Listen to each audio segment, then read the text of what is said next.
I'm from the Catskills in New York.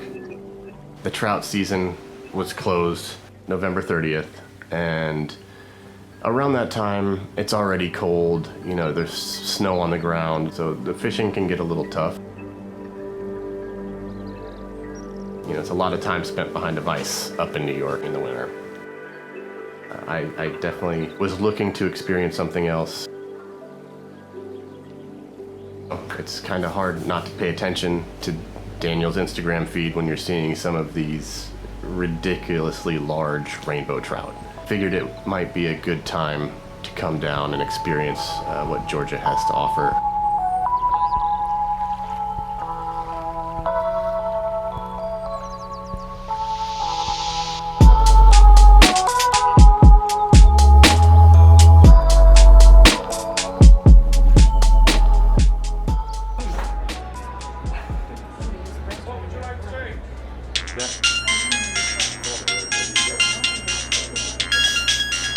Hey man, did you make it?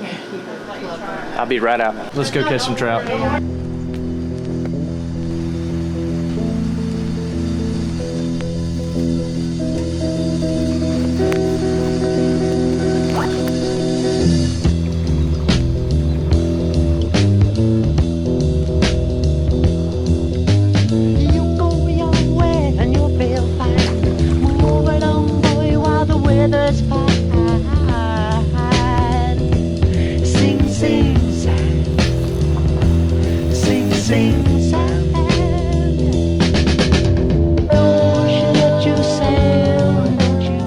I like being able to guide northerners such as Landon because they don't get the opportunity to witness this style of fishing in the wintertime due to their season being closed, and just watching his reaction is phenomenal.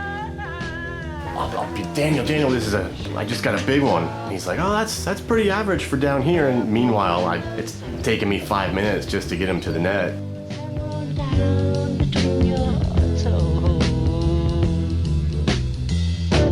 Everybody knows you're a free man, Sam.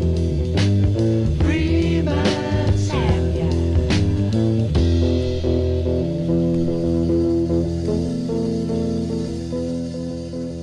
Blue Ridge, Georgia is home.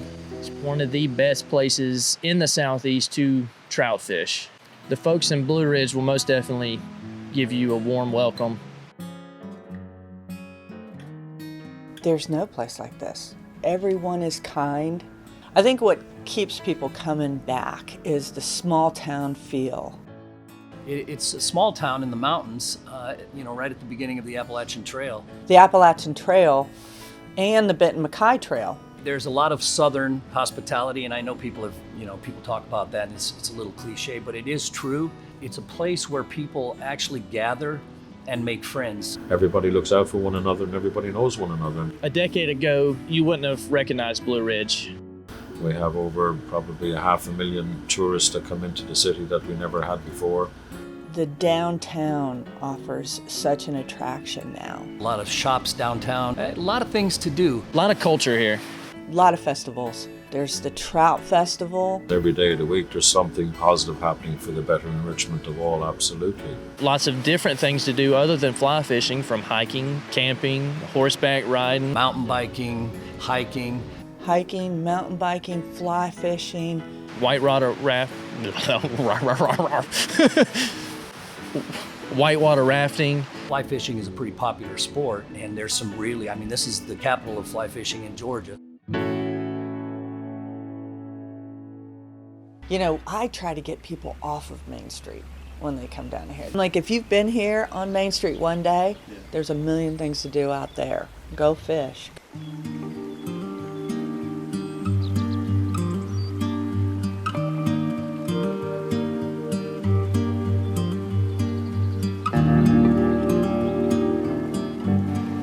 Fishing in Blue Ridge in the winter has its advantages over the warmer months. There's less coverage of leaves on the trees and less pressure on the fish. You can have a day where it's 65 degrees. The next day, the high is 40. But as far as all that goes, the fishing here doesn't stop. It's just so beautiful in the wintertime to fish here.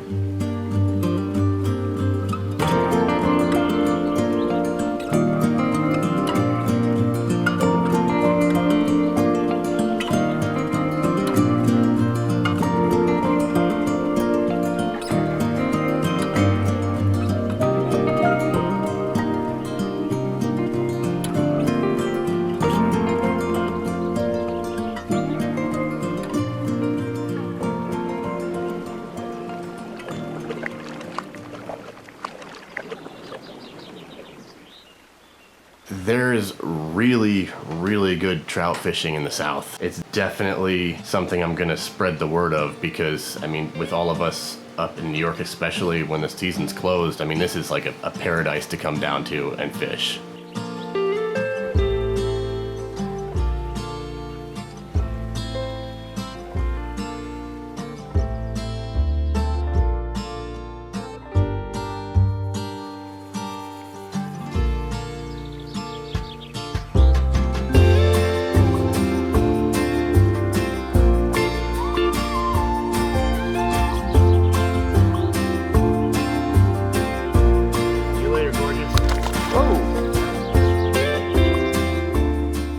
I don't think a lot of people think about Georgia as having such a great trout fishery.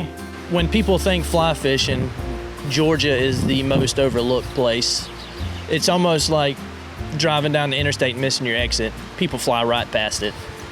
And now that more people have figured out that Blue Ridge or the Southeast in general has these beautiful fish in small water, that the challenge is there, the beauty's there, and then the relaxing feel of the surrounding area is just like no other. It draws you in.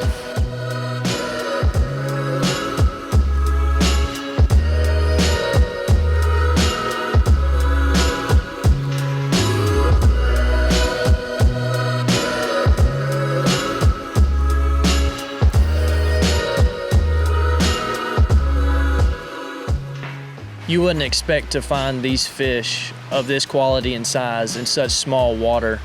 You know, the second you step down onto the stream and you see some of these fish, and it leaves you speechless. It's like the trout at home, except double the size, and double the intensity. It's almost like catching a steelhead on a stream that's 20 feet wide.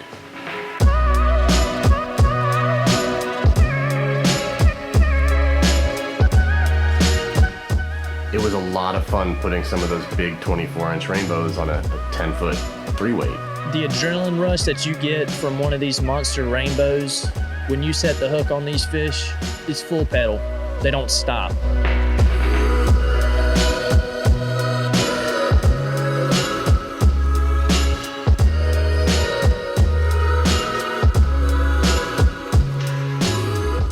Twists, the turns, them swimming back at you, the jumps, the long runs. A lot of acrobatics going on. They're flying out of the water and zipping from one end of the run to the other. You get a good bend in that rod and they take you for a ride. The guys from up north who suffer from cabin fever can most definitely find their cure here.